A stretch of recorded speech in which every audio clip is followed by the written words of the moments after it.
Yeah, I have a question concerning the authenticity of the place. Don't you think it can go lost without any survivors? The authenticity might decrease without survivors guiding through the place or remembering the special authenticity the place has?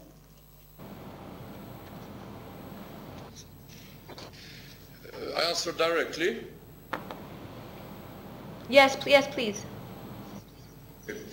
So I think, of course, the end of the real presence of the survivors will be a difficult moment. That's clear.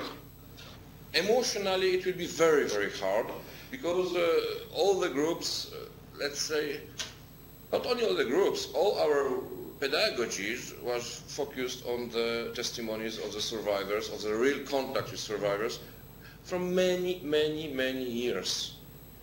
But in the second hand, we must tell that it's not something that it will arrive in a few moments.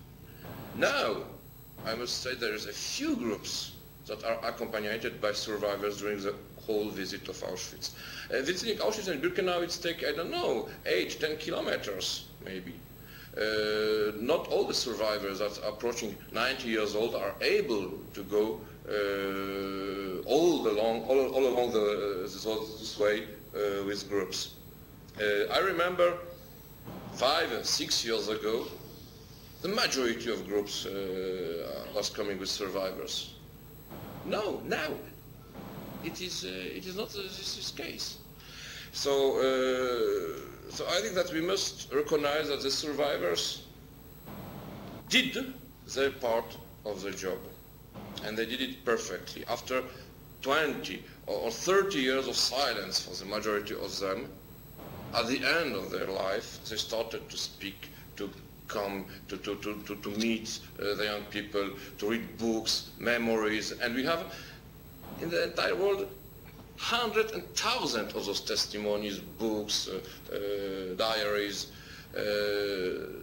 What they wanted to say, what they was able to say, they told us.